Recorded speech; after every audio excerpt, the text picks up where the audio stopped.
Este es el mensaje 18 que hemos extraído de lo que es el tabernáculo de reunión, esa casa que Dios mandó a Moisés a que se le construyese.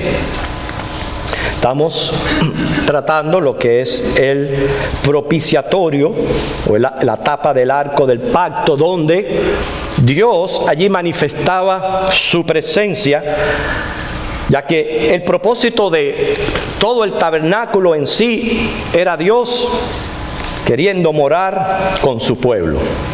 Oremos.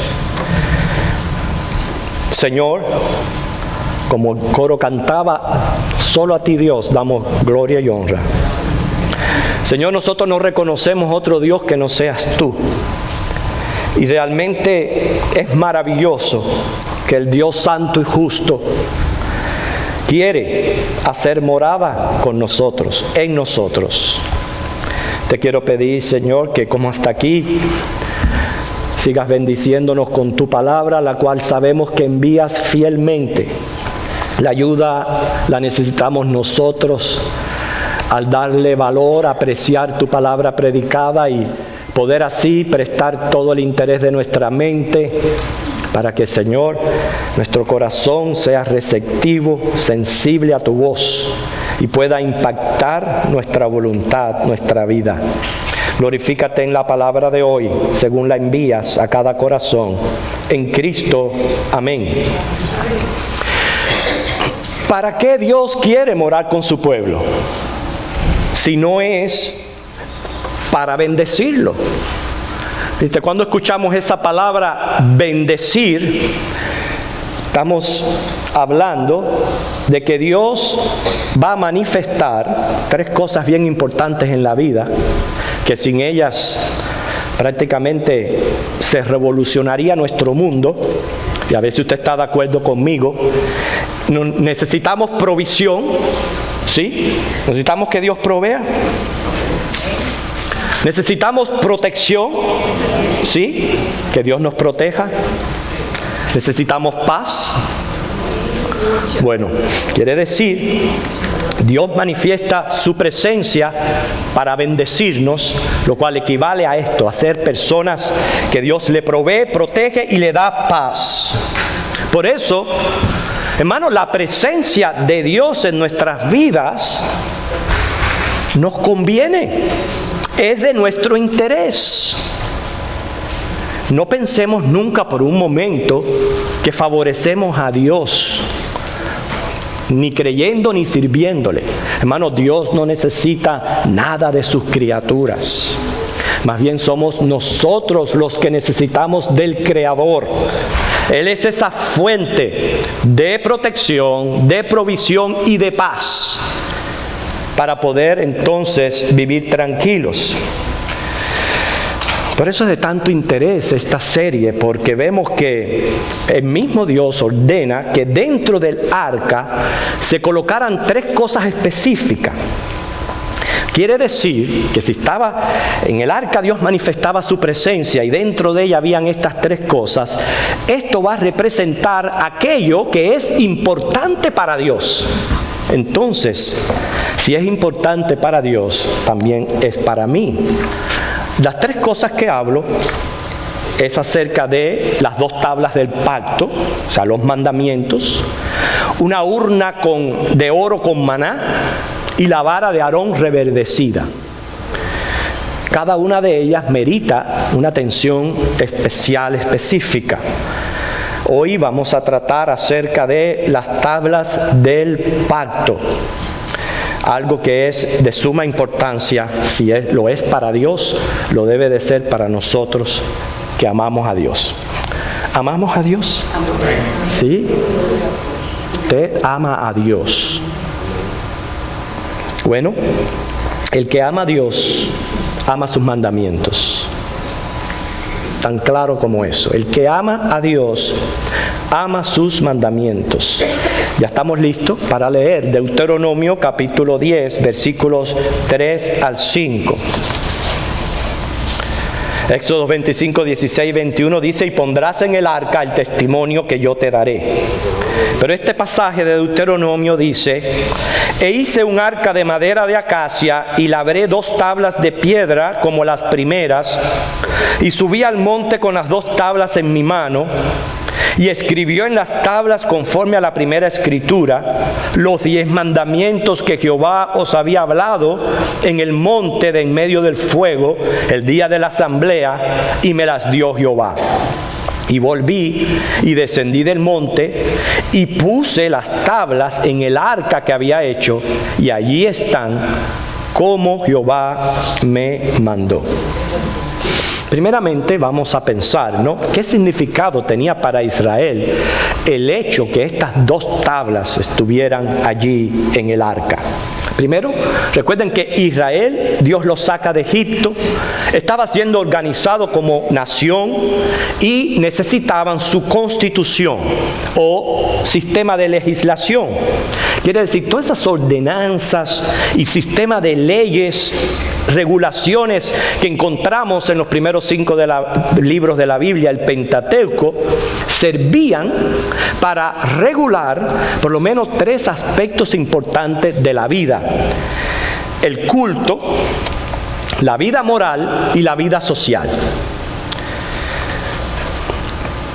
Todas las leyes ceremoniales, y hablo de fiestas, ofrendas, etcétera, todas aquellas leyes regulaban el culto a Dios. ¿Qué enseña esto? Bueno, que el hombre no puede adorar a Dios como él quiere, sino como Dios ordena.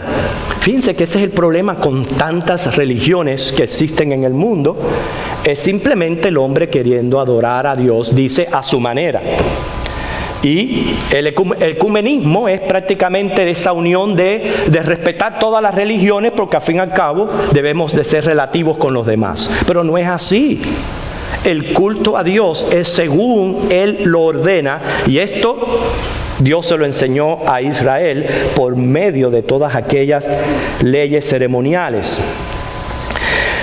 Regulaban la vida moral, los 10 mandamientos, que también me está enseñando a mí, que nosotros los hombres no podemos vivir ignorando a Dios o ignorando mi convivencia con mi prójimo. Yo no sé si usted sabía que compartimos el mundo con 7 billones de personas y que todas, pues, hay que respetarles y tienen sus opiniones y sus puntos de vista, etc. Son 7 billones de personas. 7 billones.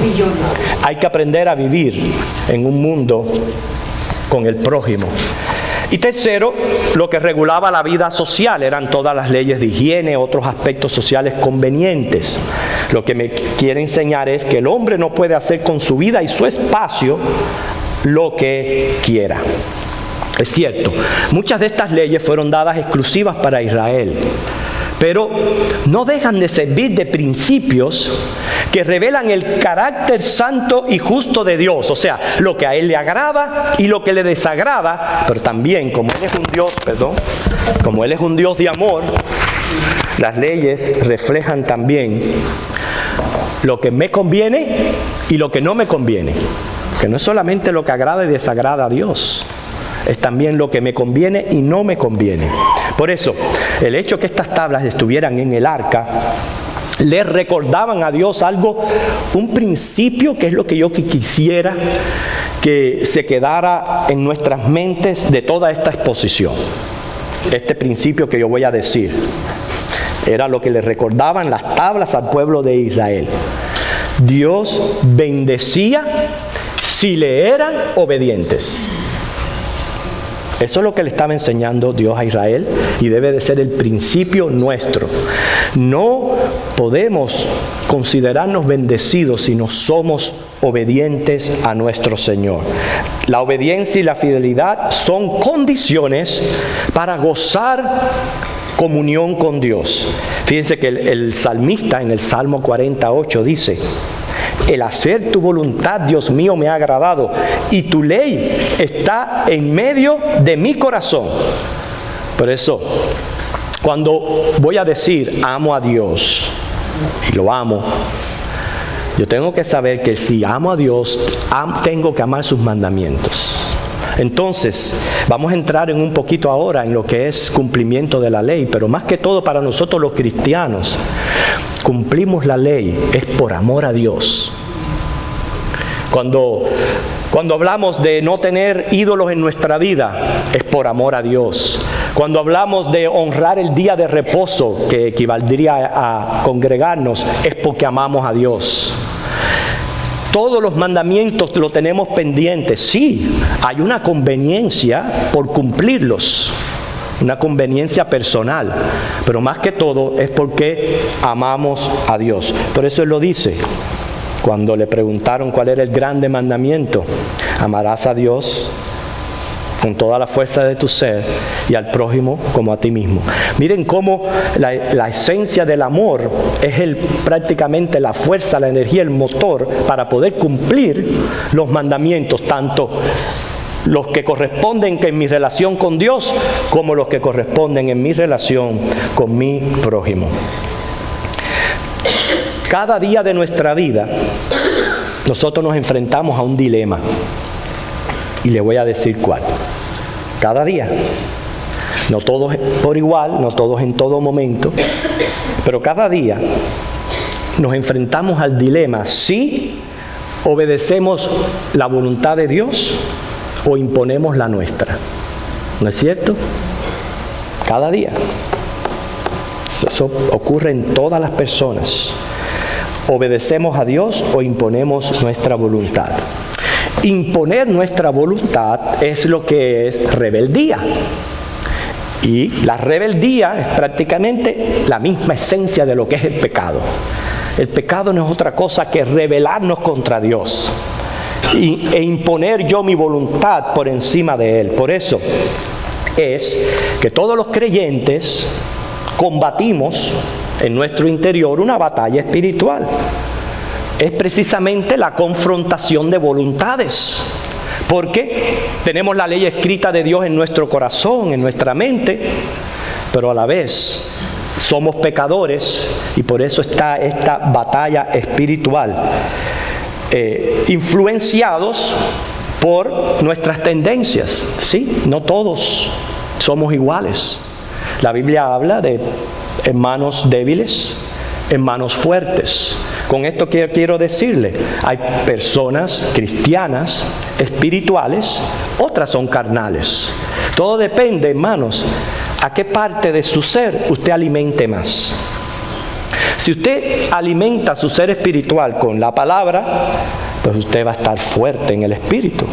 Pero si usted no se alimenta de la palabra, y obviamente alimenta su ser de las cosas de este mundo, pues no va a ser fuerte en la parte espiritual. Por eso el hecho que estas tablas fueron colocadas dentro del arca implica que para Dios es muy importante que guardemos sus mandamientos. Jesús lo dijo, Juan 14:15, si me amáis, guardad mis mandamientos. O sea, la idea es el conocer los mandamientos y estar consciente que cada día, en cada momento, yo voy a ser influenciado para sea obedecer a Dios o desobedecer a Dios. Vamos a establecer algunas bases. ¿Ustedes creen que sea necesaria la ley? ¿Usted cree que es necesaria la ley? ¿Usted cree que es buena o beneficiosa? ¿Usted cree que son malos los policías? ¿Sí? No comentarios.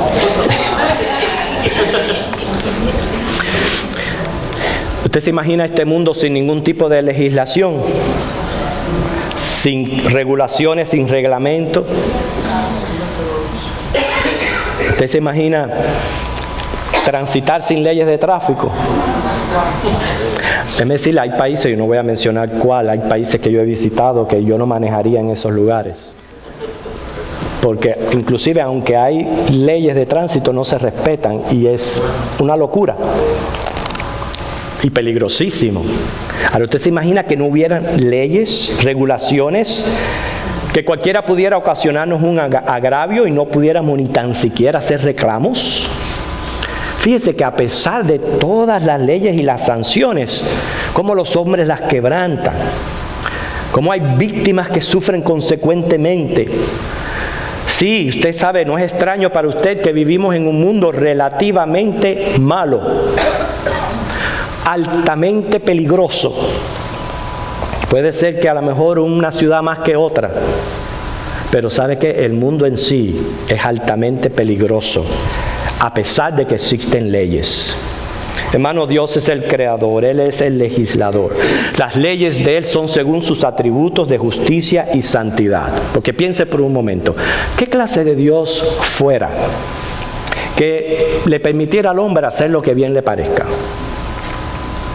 Para que entienda un poquito más, ¿qué clase de padres fuéramos si le permitiéramos a nuestros hijos, menores obviamente, que hicieran lo que quisieran?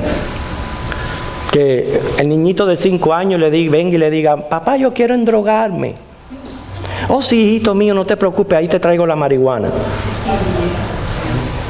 Inconcebible.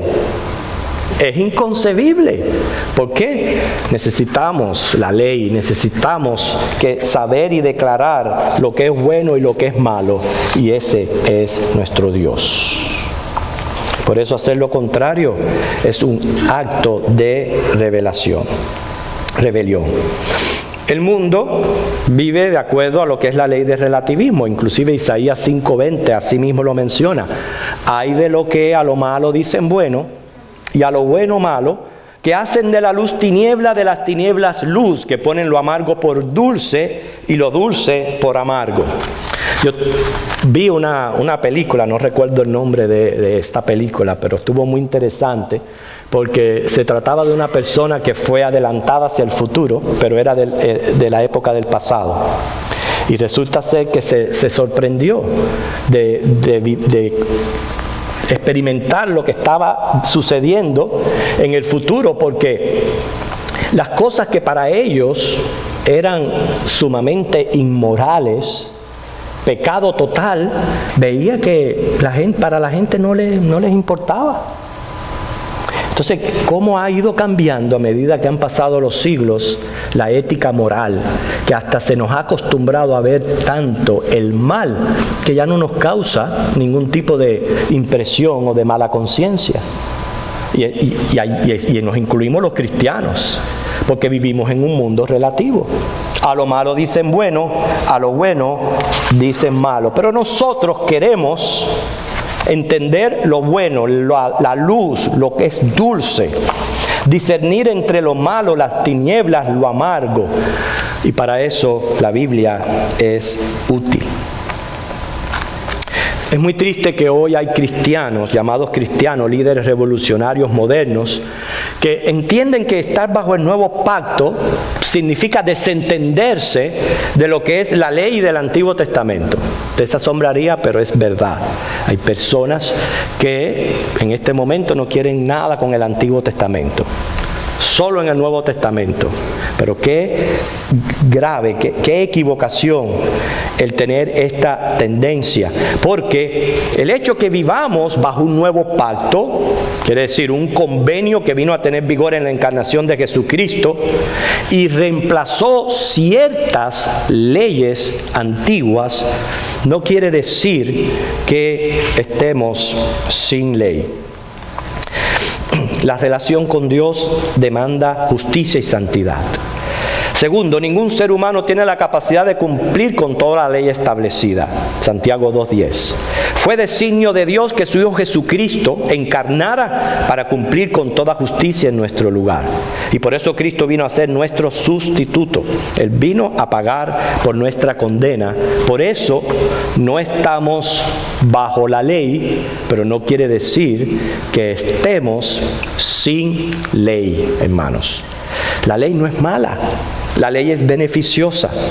La ley, número uno, muestra el carácter ofensivo del pecado. O sea, me hace conciencia de mí mismo. ¿Cómo yo saber qué es bueno, qué es malo, qué agrada y qué desagrada a Dios, si no tenemos una escritura que nos lo refleje? Segundo, revela la ley mi terrible condición, que por ser pecador estoy separado de Dios en el infierno. Por eso es que uno de los beneficios más grandes de la ley es llevarme a Cristo y llevarme lo más pronto posible. Quiero decirle, yo sé que hay veces ese es el tiempo de Dios, es la obra de Dios en los corazones convenciendo de pecado. Pero para mí es muy triste experimentar, hay veces tenemos la oportunidad de predicar el Evangelio a una persona cara a cara, dialogar con estas personas, explicarle el Evangelio.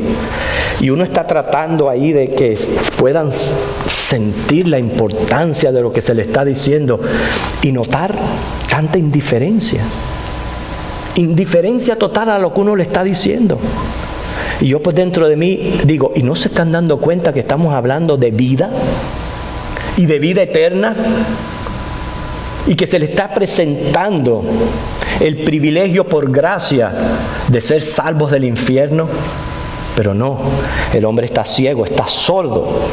No quiere escuchar, no quiere reconocer su condición, no quiere entender que un día ha de presentarse en juicio ante Dios. Por eso que uno de los beneficios de la ley es llevarme corriendo a Cristo. Cuando a mí se me presenta Cristo como mi Señor y mi Salvador, es para correr y recibirle y no posponer esta decisión, porque de eso depende la vida eterna. El mismo Señor Jesucristo dijo que Él había venido no a abrogar la ley, sino a cumplirla. Eso lo encontramos en Mateo 5, 17. Lo leemos, Mateo 5, 17. Que dice: no penséis que he venido para abrogar la ley. Abrogar es otra palabra para abolir. O los profetas. No he venido para abrogar, sino para cumplir. En el Sermón del Monte, en el Nuevo Testamento, allí se encuentran, esto es un buen mensaje para aquellos que quieren desentenderse del Antiguo Testamento, allí se encuentran los principios del Decálogo, de los 10 mandamientos. Mateo 5, Mateo 6, 7, usted puede leer en casa, donde prácticamente Jesús está presentando lo que corresponde a vivir como cristianos. Es más, eleva la ley más bien a una interioridad más profunda. Ejemplo, si la ley dice no matarás, pues el Señor dice no odies. Si la ley dice no cometerás adulterio, el Señor Jesús dice ni mires a una persona para codiciarla. O sea que como vemos cómo Jesús más bien interioriza la misma ley. Por eso Él dice, yo no he venido a abolirla, yo he venido a cumplirla. ¿No atrevemos a decir ahora que en el nuevo pacto ya no hay que cumplir los 10 mandamientos? ¿Verdad que no? Hay que cumplirlos. De ninguna manera, como cristianos, observamos sus mandamientos. Sí es importante enfatizar que la ley no fue dada como medio de salvación, sino para hacer patente nuestra condición de pecado y conducirnos a Cristo y así ser salvos por su gracia. Así que, hermanos, concluyendo, el hecho que estas tablas de la ley estaban allí colocadas dentro del arca significa que para Dios sí es muy importante que cumplamos sus mandamientos, que seamos fieles y obedientes a su voluntad. Cuando Dios expresa su voluntad, no solamente nos está enseñando lo que a Él le agrada, sino lo que nos conviene. Recuerde eso también. No solo lo que nos agrada, sino también lo que nos conviene. Si allí en esa arca Dios manifestaba su presencia, entonces me está enseñando a mí que para yo poder gozar de la comunión con Dios, de su presencia en mi vida, pues es obvio que yo debo de ser obediente a sus mandamientos. Cuando hablamos de presencia de Dios, recuerde que son los 3 aspectos más importantes de la vida para no desesperarnos: provisión, protección y paz. Si usted no necesita eso, bueno, pues viva lejos de Dios. Yo no pudiera, yo me desesperaría. Yo eso lo necesito a diario en mi vida. Por eso es que para mí debe de ser importante el cumplimiento de los mandamientos.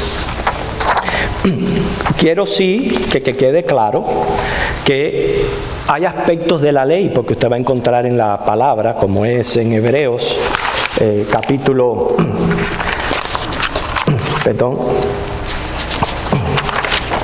en el libro de Hebreos encontramos donde el viejo pacto fue abolido para dar lugar al nuevo. Pero ¿qué está queriendo decir el Señor con esto? Fue abolido todo aspecto de lo que es la ley ceremonial, lo que regulaba el culto del pueblo de Israel a Dios. ¿Y por qué fue abolido? Porque Cristo vino a ser el Cordero Pascual. Es por esa la razón. Porque ahora en Cristo podemos tener nuestra relación con Dios. Por eso todo ese sistema fue abolido. Usted no ve que aquí ni estamos matando, haciendo sacrificios de esto ni de lo otro. Esa parte fue abolida. Hay aspectos del código social, recuerde que fueron precisos para aquella gente en aquella época, bajo aquellas circunstancias. No tenemos que equivocarnos y aplicar a muchas de esas cosas al mundo de hoy. Fueron precisas para el pueblo de Israel en aquella época, bajo aquellas circunstancias. Ustedes saben que en este momento hay personas, como son los testigos de Jehová, que no se ponen transfusión de sangre porque lo dice la ley. Hermano, eso era para aquella gente en aquella época, bajo aquellas circunstancias. Esas son las cosas que yo le digo, que hay aspectos de las leyes que eran para aquel momento. Sin embargo, todo aspecto de la ley sí me sigue a mí enseñando lo que a Dios le agrada y lo que a mí me conviene. Todo aspecto de la ley. Pero lo que sí está vigente, no para salvación ni justificación, porque entonces caeríamos de la gracia. No para salvación ni justificación, sino para agradar a Dios, porque le amamos y nos conviene, son los 10 mandamientos. Están vigentes como el mismo día en que se dieron. Por eso el Señor le dice: el que tiene mis mandamientos y los guarda, este es el que me ama. Así que lo que yo quisiera que se quede en nuestras mentes son 2 verdades de este mensaje. Número 1, el hecho de que estas tablas estaban dentro del arca. ¿No es cierto que nos revelan qué es lo que Dios quiere? Su voluntad, lo que Él espera de nosotros para Él manifestar su presencia. Y si ahí estaban las tablas, los 10 mandamientos, es porque Dios quiere que los cumplamos. Los 10 mandamientos no están para si decidimos hacerlos o no, sino es para cumplirlos. ¿Cómo llevarlo a la práctica? Revisen Éxodo 20, eso fue nuestra lectura bíblica, revíselo uno por uno. Elimine lo que son los ídolos de su vida, sean imágenes o sean otros aspectos de la vida que hemos puesto delante de Dios. Elimínelos. Tratemos por todos los medios de honrar, primero, de no tomar su nombre en vano. Ese es otro mandamiento bien importante. Elimine de su vocabulario el tomar el nombre de Dios en vano. El nombre de Dios solamente se pronuncia para adorarlo, para aclamarlo. No debe de ser una expresión común del vocabulario. Solamente para adorarlo. Es su nombre, es equitativo a su persona, es glorioso. Por eso no podemos estar tomándolo en vano. El otro mandamiento, guarda el día de reposo, dedícale tiempo al Señor, consagra tiempo al Señor. Y de ahí en adelante, hijos, honren a sus padres. No maten. Y acuérdense que cuando hablamos de estos mandamientos, piensen en el Sermón del Monte, cómo Jesús lo elevó a una profundidad, porque a veces decimos, no, yo no mato a nadie, pero usted tiene odio en su corazón, eso es matar. ¿Usted sabía que eso es matar? Porque la palabra matar es separar. Y cuando usted no quiere saber de una persona, como nosotros le decimos, le hacemos cruz y raya, eso es matarlo. Matarlo espiritualmente porque usted se separa de él. La Biblia dice, no matarás, no robarás, no cometerás adulterio. Acuérdense que Jesús lo eleva a la vista. Nosotros no podemos estar viendo todo lo que querramos. El cristiano tiene que ser muy selectivo, aún en los programas que escoge para entretenerse y recrearse, debe de ser muy selectivo. Y en fin, usted va viendo cómo usted va tomando cada uno de los mandamientos y ya por lo menos hoy usted sabe que está en el corazón de Dios, de que los guardemos. Entonces yo no puedo venir y decir, no, yo te amo, Dios, aleluya, aleluya. Y por otro lado, estar viviendo como yo quiera sin tener pendiente los mandamientos de Dios. Yo pienso que esa es la esencia más grande de este mensaje y de saber que una persona que es fiel, obediente, que guarda sus mandamientos, va a experimentar en su vida la presencia de Dios, la bendición de Dios. Así que nos sirva, hermanos, para reflexionar. Que el Señor les bendiga. Oremos. Gracias te damos, Señor, por tu palabra. Gracias te damos por el mensaje que está implícito en el hecho que tú ordenaste que las 2 tablas de la ley estuvieran allí en el arca del pacto. Lo que nos está enseñando es lo que tú sientes en tu corazón, tu voluntad y lo que tú quieres de nosotros, que guardemos tus mandamientos. Ayúdanos a crecer en amor por ti, esa es nuestra necesidad. Amarte cada día más, de manera tal que amemos también tus mandamientos. Y que ese amor a ti, Señor, sea el impulso para poder ponerlos por obra a pesar de que somos pecadores, de que luchamos, Señor, con un sinnúmero de males en nuestro interior, en nuestro carácter, en nuestro temperamento. Pero que, Señor, cada día batallemos más. Y que cada día, Señor, nos esmeremos en serte más agradables. Gracias. No merecemos tu presencia. No merecemos tu bendición. No merecemos todo lo que gozamos. Pero por gracia en Cristo, tú nos los das. Claro, Señor, ayúdanos a serte obedientes para que nuestra comunión contigo sea una comunión santa, limpia y sin obstáculos. En Cristo oramos. Amén.